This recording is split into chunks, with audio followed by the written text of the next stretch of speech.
পলকের মতো ভারত বলছে ওরা নাকি বাঁধের গেট খুলে নাই, বাঁধের গেট নাকি আপনি আপনি খুলে গেছে। তাও যদি হয় খুলে যাওয়ার পর কি সাথে সাথে ভারত আমাদেরকে জানাইছে এই ধরনের বন্যায় প্রত্যেকটা ঘন্টা প্রত্যেকটা মুহূর্ত গুরুত্বপূর্ণ, সাথে সাথে জানাতে পারলে অনেক প্রাণ সম্পদ বাঁচানো যাইত।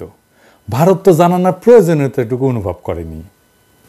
এর আগেও ভারত এই ধরনের আচরণ দেখাইছে বহুবার, আন্তর্জাতিক আইন বা নীতির তোয়াক্কা করে নাই। করবেই বা কেন? আমাদের বাংলাদেশকে তোরা একটা স্বাধীন দেশ হিসেবে মানেই না। সেই কারণে গত ১.৫ দশক আমাদের ঘাড়ের উপর বসায় রাখছিল গণখুনি, শিশু হত্যাকারী, গুম, ক্রসফায়ার, আয়নাঘরের স্রষ্টা হাসিনাকে। আমাদের স্বাধীনতা, সার্বভৌমত্ব, আঞ্চলিক অখণ্ডতার উপর ক্রমাগত আঘাত করছে ভারত। এই নির্মম মানব সৃষ্ট বন্যা ভারতেরই হীন জঘন্য নীতির বহিঃপ্রকাশ। তাছাড়া আমরা আমাদের নিজের শক্তিতে ভারতের পোষা কুকুর গণখুনি হাসিনা ফ্যাসিস্ট সিস্টেমকে পরাজিত করে প্রকৃতপক্ষে ইন্ডিয়া আউট করে দিতে পারছি। ভারত তার প্রতিশোধ নিচ্ছে নানাভাবে। এই বন্যা ভারতের প্রতিহিংসা ছাড়া আর কিছু না। ভারতের এই জিঘাংসার দাঁত ভাঙা জবাব অবশ্যই আমরা দিতে পারি, অবশ্যই তার উপায় আমাদের হাতে আছে। কি জবাব দেব এটা ভারত কল্পনাও করতে পারতেছে না। এই এপিসোডের শেষে সেই আলাপটা করব। কিন্তু এই প্রফেসর ইউনূসের সরকার কি সেই পথে হাঁটতেছে? এই দেখেন প্রফেসর ইউনূসের এক উপদেষ্টা কি কইতেছে।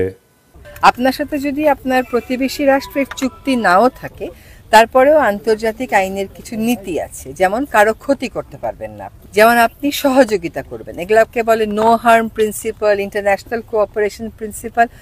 আর ভারতের সাথে আমাদের তো কিছু নদী নিয়ে চুক্তি আছেই।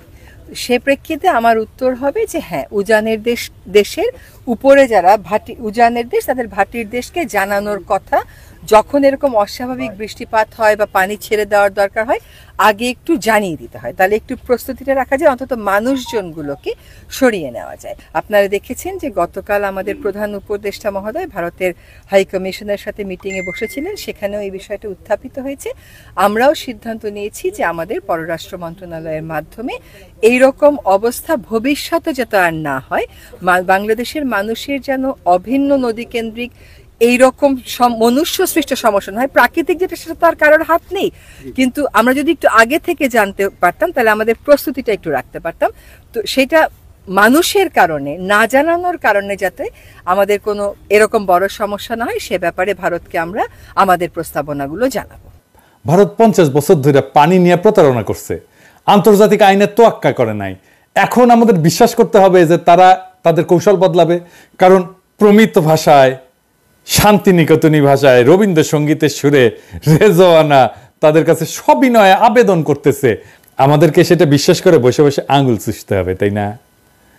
বাংলাদেশ ভারত কূটনৈতিক রিলেশনের রিয়ালিটি, তার ইতিহাস সম্পর্কে জ্ঞানবিহীন এই সমস্ত অথর্ব, অরাজনৈতিক, ভীরু আর নির্বীর্য উপদেষ্টারা কার্যকর ব্যবস্থার দিকে না গিয়া পররাষ্ট্র মন্ত্রণালয়ের উপরে দায়িত্ব চাপাই দিয়ে পার পেতে চাইতেছেন।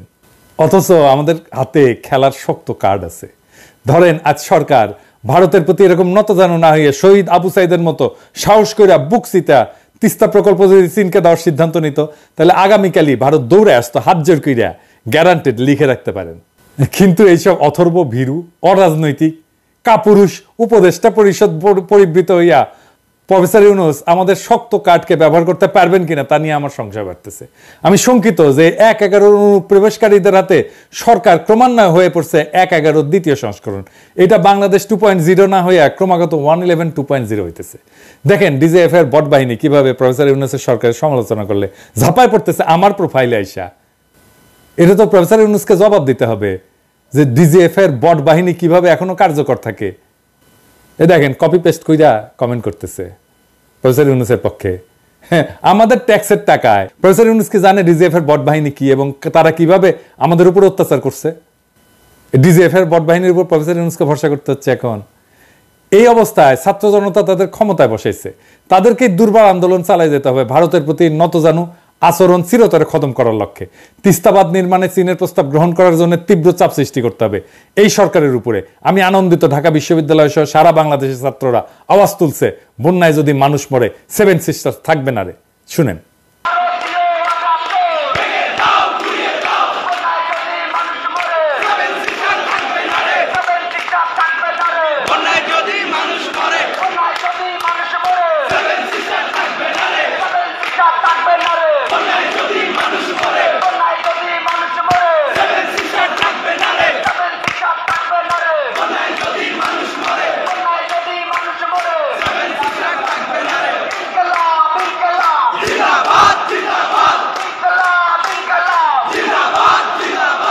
আমরা এই স্লোগানের তাৎপর্য ব্যাখ্যা করব এই এপিসোডের শেষের দিকে। আর এই উপদেষ্টারা যারা এই ছাত্রদের রক্ত মারায় ক্ষমতা উপভোগ করতে আসছে, তারা মিন মিন করে কথা বলে। আমি বলতেছি না যে এটা বিপ্লবী সরকার হয় নাই। বিপ্লব বানান করতে পারবে কি দেখেন, পারবে জিজ্ঞেস করেন। যাই হোক, তিস্তাবাদ কি এই জিনিসটা একটু জানি। এইটা প্রকৃতপক্ষে একটা রিজার্ভার বা জলাধার। এতে বর্ষা মৌসুমে পানি সংগৃহীত হবে এবং সারা বছর ধরে সেই পানি তিস্তা নদীর নিম্নভাগে প্রবাহিত করা হবে আস্তে আস্তে। এই পানি ব্যবস্থাপনা শুকনো মৌসুমে পানি প্রাপ্তি এবং নদীর নাব্যতা নিশ্চিত করবে। এটা আমার মনে হয় বাঁধ আর জলাধার নিয়ে কেউ কেউ বিভ্রান্তিতে আছে বা বিভ্রান্তি ছড়ানো হচ্ছে। সামাজিক যোগাযোগের মাধ্যমে দেখতেছি কেউ কেউ বলতেছেন বাদ দিলে তা কেবল পানি আটকাবে, কিন্তু সেই পানি ভারত ফেরত পাঠায় সেই দেশকে ভাষায় দেওয়া যাবে না। এখানে ভারতকে ভাষায় দেওয়ার কথা উঠতেছে না, এইটা পাগলামি। আমরা বলছি জলাধার বা রিজার্ভারের মাধ্যমে পানি ব্যবস্থাপনার কথা। তিস্তা প্রকল্পের উদ্দেশ্যই তাই। এইরকম একটা প্রকল্প বন্যা রোধে কিভাবে কাজ করে সেটা চীনের বিশাল 3 গর্জেস প্রজেক্ট দিয়ে বোঝা যায়। এই বিষয়ে জার্নাল অফ হাইড্রোলজিতে একটা অনুসন্ধানী নিবন্ধ প্রকাশ করছিল। এই ধরনের বিষয় খুবই অথরিটেটিভ একটা প্রকাশনা। এটার লিঙ্ক কমেন্ট বক্সে দিয়ে দিচ্ছি, আগ্রহীরা যেন পড়তে পারেন। এই আর্টিকেলের কনক্লুশন হচ্ছে ইংরেজিতে, তো ইংরেজি যখন লিখেছে তাহলে ঠিকই লিখেছে, তাই না? তবে বাংলা হইতেছে যে এই বাঁধ বন্যা রোধ বিদ্যুৎ উৎপাদনের মাধ্যমে বিশাল অর্থনৈতিক এবং সামাজিক অবদান রাখছে। এটা কিন্তু চাইনিজ প্রোপাগান্ডা না, এটা একটা মর্যাদাশীল আন্তর্জাতিক জার্নালের কথা। চীন এই 3 গর্জেস প্রজেক্ট করছিল বন্যার প্রকোপ থেকে রক্ষা পেতে, আমরাও তাই চাই। সেই সাথে পানিকে ব্যবহার করে ভারত যাতে আমাদেরকে তার ইচ্ছাধীন রাখতে না পারে, হাসিনা টাইপের ফ্যাসিস্ট সরকারকে আমাদের উপর আবার চাপাই দিতে না পারে এবং আমাদের স্বাধীনতা, সার্বভৌমত্ব এবং আঞ্চলিক অখণ্ডতাকে আঘাত করতে না পারে, আমরা সেটাও চাই। দিল্লি দাসী গণখুনি হাসিনা সংসদে দ্বারা বলছিল যে সে চীনের কাছে এই প্রকল্পের জন্য টাকা চাইছে, কিন্তু এরপরে ভারতের পায়ে এই প্রকল্প বিসর্জন দিচ্ছে। তা সত্ত্বেও প্রকল্পটা করা হবে সেই মর্মে সরকারি সিদ্ধান্ত এখনো বহাল আছে। এই সরকারকে যেটা করতে হবে, প্রফেসর ইউনূসের সরকারকে, তা হইল ভারতের খপ্পর থেকে প্রকল্পটি উদ্ধার করিয়া চীনকে দেওয়ার নীতিগত সিদ্ধান্ত নেওয়া। নীতিগত সিদ্ধান্ত এই কারণে বলতেছি যে চূড়ান্ত সিদ্ধান্ত নেওয়ার আগে এই প্রকল্প পরীক্ষিত এক্সপার্টদের দিয়ে পর্যালোচনা করে নিতে হবে, যাতে করে ডিজাইন, ঋণের পরিমাণ, শর্ত, বাস্তবায়নের সময়সীমা ইত্যাদি আমাদের স্বার্থের অনুকূলে হয় এবং এর এই যে অর্থনৈতিক, সামাজিক, পরিবেশগত যে প্রতিক্রিয়া সেটাকে মিনিমাইজ করা যায়। মোট কথা, এই প্রকল্পের স্বচ্ছতা এবং আমাদের স্বার্থ পূর্ণ নিশ্চিত করেই আমরা চূড়ান্ত সিদ্ধান্ত নেব। এছাড়া আমরা চাই যে প্রকল্প শেষে অন্যান্য চীনা প্রকল্পের মতো চীনা সরকার আমাদের হাতে প্রকল্পের কাজ বুঝাই দিয়ে চলে যাবে। এটা কেন কইতেছি, কারণ ভারত বিভিন্নভাবে প্রচারণা চালাইছে যে প্রকল্পের মাধ্যমে চীনারা নাকি চিকেন নেকের কাছে আইসা গাইডা বসবে, এতে নাকি তাদের নিরাপত্তা বিঘ্নিত হবে। আমরা জানি এটা ভারতের একটা ছুতা। চীনারা আমাদের দেশে কোনো প্রকল্প শেষ করে থাকে যায় না। ইন্ডিয়া থাকছে, রামপালে আছে, কয়লা বিদ্যুৎ কেন্দ্রের এমডি পর্যন্ত ইন্ডিয়ান, ওইখানে শত শত ইন্ডিয়ান আছে। ভারত এই ধোয়া তোলার আসল কারণ হইল এই ধরনের প্রকল্পের মাধ্যমে আমরা যেন পানি নিয়ে ভারতের উপরে নির্ভরশীলতা কাটায় না উঠতে পারি। এটা আমাদের দ্বিপাক্ষিক রিলেশনের আমাদের বিরুদ্ধে ভারতের একটা বিশাল লিভারেজ বা অ্যাডভান্টেজ, যেটা তারা ব্যবহার করছে বারে বারে। এই জন্যে ভারত যাতে এই ধরনের সুতা তুলতে না পারে আমরা তা নিশ্চিত করব। তিস্তা প্রকল্প চীনকে দেওয়ার সিদ্ধান্ত নেওয়ার সময় এখনই। এটা কেবল বন্যা রোধ এবং সারা বছর পানি প্রাপ্তির বিষয় না, এটা ভারতের উপরে এতকাল পানির জন্য যে নির্ভরশীলতা সেটাকে খতম করার বিষয়। এই কাজে ব্যর্থতার মানে হইল হাজারো শহীদের প্রাণদান নিষ্ফল হওয়া। আমাদের স্বাধীনতা, সার্বভৌমত্ব, আঞ্চলিক অখণ্ডতার উপরে আধিপত্যবাদী ভারতের আগ্রাসী কালো হাত জিআই রেখে আমরা কোনো অবস্থাতেই তা হতে দেব না। আমি তাই ছাত্র জনতাকে আহ্বান করব, আপনারা তিস্তা প্রকল্প চীনকে যাতে নীতিগতভাবে দেওয়া হয় সেই সিদ্ধান্ত নিতে সরকারের উপর তীব্র চাপ সৃষ্টি করেন। এই সরকারের 1-11 গ্রুপের বাইরেও অনেক উপদেষ্টা আছেন যারা এর সমর্থন করবেন বলে আমি বিশ্বাস করি। তাদের হাত এবং প্রধান উপদেষ্টার হাত শক্তিশালী করেন, যাতে ভারত এবং তাদের দেশীয় এজেন্টদের সমস্ত বাধা অতিক্রম করে তারা এই সাহসী সিদ্ধান্ত নিতে পারেন। পানি কেন আমাদের জন্য জরুরি, নদী কেন আমাদের জন্য জরুরি, আসেন এই আলাপটা করি। বাংলাদেশের এই জমিন তৈরি করছে শিরা উপশিরার মতো বয়ে যাওয়া নদ নদী, তারা জলের সাথে বয়ে আনছে পলিকণা, এবং পলিকণা জমে জমে তৈরি হয়েছে আমাদের পায়ের নিচের মাটি, বদ্বীপ বাংলাদেশ। এই দেশের বিশাল সবুজে যে প্রকৃতি এবং প্রাণের সমারোহ, সেই সমস্ত আয়োজন নিশ্চিত হয় পানির বিপুল প্রবাহে। পানি এবং প্রাণের এক অবিচ্ছেদ্য মানিকজোড়। পুরা দক্ষিণ এশিয়ার প্রতিবেশ এবং প্রাণ ব্যবস্থা টিকে থাকার অলঙ্ঘনীয় শর্ত হচ্ছে পানির এরকম অবাধ প্রবাহ। অথচ বাংলাদেশের বেলায় পানির এই চলাচল আটকে দিচ্ছে প্রতিবেশী রাষ্ট্র ইন্ডিয়া। বাংলাদেশের মানুষ সহ সব প্রাণের অস্তিত্ব হুমকিতে ফেলে দিচ্ছে, প্রাণ ব্যবস্থা, প্রাণ বৈচিত্র্য বিপর্যস্ত করা হচ্ছে। আপনি দেখেন এই বন্যায় কিভাবে গবাদি পশু ভাসে যেতেছে, দেখেন।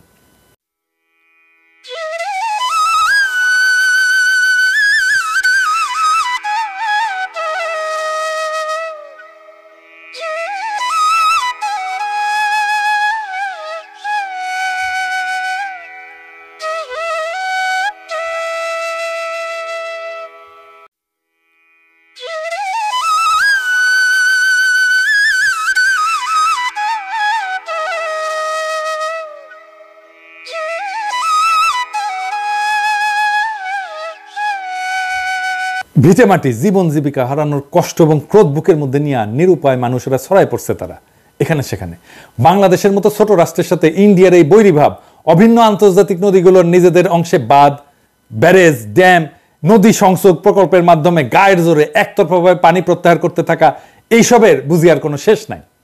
দুশ্মনীর এই ধারাবাহিকতা যদি ইন্ডিয়া বজায় রাখে, তাহলে এই সংকট যে কোনো সময় তুমুল প্রতিরোধের রূপ নিতে পারে। আর সেই তুমুল প্রতিরোধ কোনোভাবেই এতদিন ধরে চলে আসা বাংলাদেশ ইন্ডিয়ার দ্বিপাক্ষিক সমস্যা হিসেবে থাকবে না।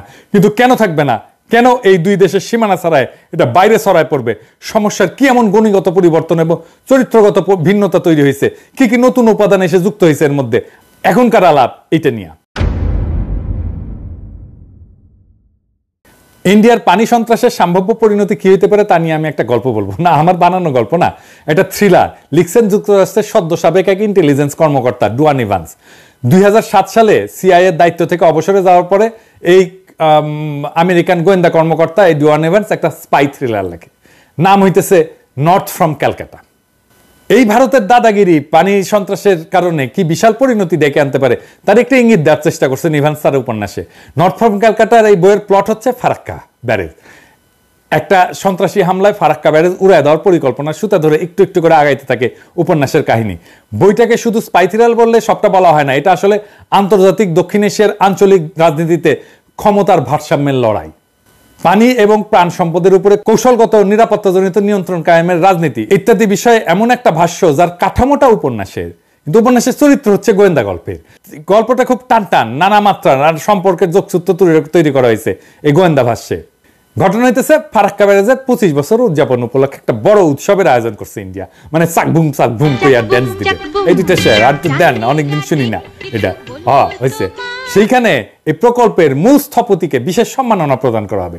একে উপলক্ষ করে স্থাপনা এবং নির্মাণ খাতে ইন্ডিয়া কত বিশাল বড় তালেবর এই সাফল্য এবং শক্তি প্রদর্শন করবে আর কি। বিভিন্ন দেশের রাষ্ট্রদূত বড় ব্যবসায়ী, বড় বিনিয়োগকারীকে আমন্ত্রণ জানানো হয়েছে এই অনুষ্ঠানে।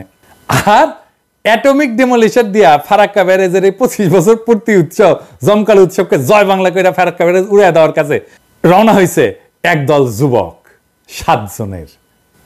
এই কাফেলার 7 জন বাংলায় কথা বলে।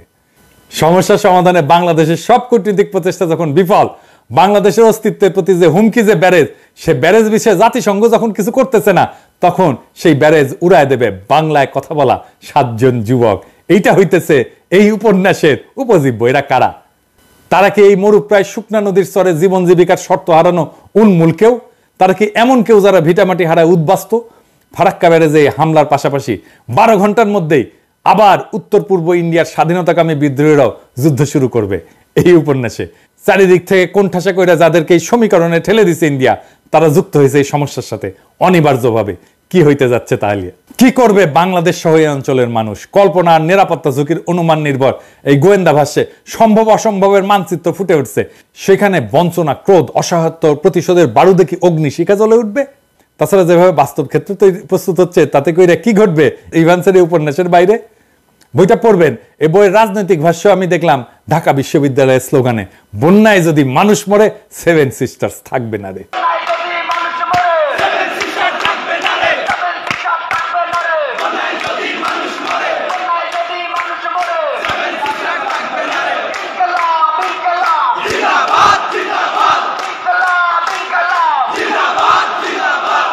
মোদি সেভেন সিস্টার্সের আত্মনিয়ন্ত্রণের লড়াইকে সন্ত্রাসবাদ আখ্যা দিয়ে ইন্ডিয়ার এই ওয়ার অন টেররের কান্দে চেপা রাষ্ট্রীয় দমন পীড়ন দিয়া মোকাবেলা করার রাস্তা নিল।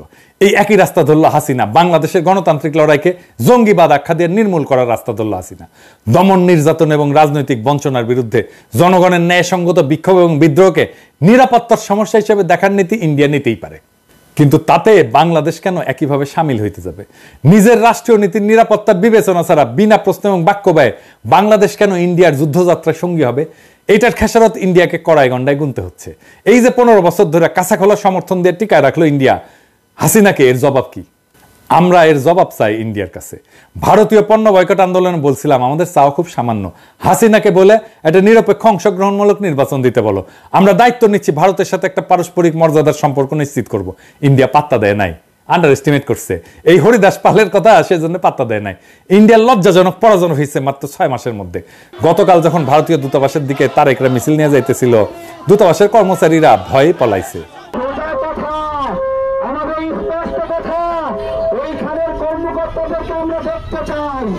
আমরা শুনতে চাই তাদের মুখ থেকে তারা যেই ড্যাম 31 বছর বন্ধ রাখলো, সেই ড্যাম 31 বছর পর খুলল কেন?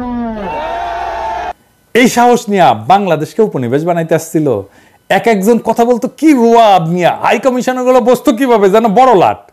তো উপন্যাসে দেখা যাচ্ছে ফারাক্কার অপারেশনটা যখন চালানো হয় তখন এর সাথে সামিল হয় ইন্ডিয়ান ইউনিয়ন থেকে স্বাধীনতাকামী 2টা বাহিনী, নাগাল্যান্ড এবং মণিপুর। দীর্ঘদিনের দখলদারি বঞ্চনা তাদের ক্ষোভের কারণ, বিদ্রোহ তাদের দীর্ঘদিনের, কিন্তু এই প্রথম তারা পাশাপাশি এসে এক সূত্রে একটা অপারেশনে কাজ করতেছে বাংলাভাষীদের সাথে সমন্বিতভাবে, যেটা আগে কখনো ঘটে নাই। এইবার বুঝছেন ফারাক্কার সাথে, আমাদের পানি ব্যবস্থাপনার সাথে, আমাদের সাথে ভারতের এই অন্যায্য আচরণের সাথে সেভেন সিস্টার্স কিভাবে যুক্ত। নিউ ইয়র্ক টাইমসে ফিলিপ বাউডিং লিখছিলেন যে ইন্ডিয়াস ওপেনিং উইথ বাংলাদেশ। মার্কিন পররাষ্ট্রনীতির একজন ভাষ্যকার এবং গুরুত্বপূর্ণ পরামর্শ করছেন বাউডিং। তো ওই এলাকায় বাউডিং বলছেন যে ইন্ডিয়া বাংলাদেশের মধ্যে বাণিজ্য ঘাটতি আছে, সমুদ্র সীমানা নির্ধারণের ব্যাপার আছে, ট্রানজিট আছে, কিন্তু অনেক বেশি গুরুত্বপূর্ণ নিরাপত্তা ইস্যু হচ্ছে পানি। ইন্ডিয়া যেভাবে বাংলাদেশকে পানি থেকে বঞ্চিত করছে তাতে কইরা বাংলাদেশের উদ্বিগ্ন হওয়া খুবই সঙ্গত। একবার পানি আটকায় রাখে গ্রীষ্মকালে, আর বর্ষাকালে পানি ছাইরা ভাসায় দেয়। 2টা সময় আমাদের ক্ষতি করে। পানি বাংলাদেশের প্রাণ রক্ষার জন্য রক্ত সঞ্চালনের মতো। অভিন্ন নদীসমূহের পানি পাওয়া না পাওয়া নিয়ে বাংলাদেশের টিকে থাকা না থাকা, জনগণের বাঁচা মারা একই সূত্রে গাথা। ভারতকে তার সমস্ত বাঁধ ভেঙ্গে দিতে হবে। বাংলাদেশে আসা অভিন্ন নদীর সকল প্রবাহকে উন্মুক্ত করে দিতে হবে। চয়েস ভারতের, হয় বাঁধ ভাঙো নয়তো ভারত রাষ্ট্র ভেঙে যাওয়ার ঝুঁকি নাও। আমি বলতেছি আমাদের 15 বছর ফ্যাসিবাদের ঘানিটা নাইছো, এর কাফফারা দিতে হবে। বাঁধ না ভাঙলে ইন্ডিয়ায় জয় বাংলা হয়ে যাবে। বাংলাদেশের মানুষ একটা কথা বিশ্বাস করে, ভারত যদি আন্ডার এস্টিমেট না করে তাহলে ইন্ডিয়ারই উপকার। নয়তো কয়া দিই ওই কথা যেটা বাংলাদেশের মানুষ বিশ্বাস করে। কি সেটা জানেন? বাঘে চুলে 18 ঘা, ঠোলায় চুলে 36 ঘা, আর পিনাকি চুলে জয় বাংলা।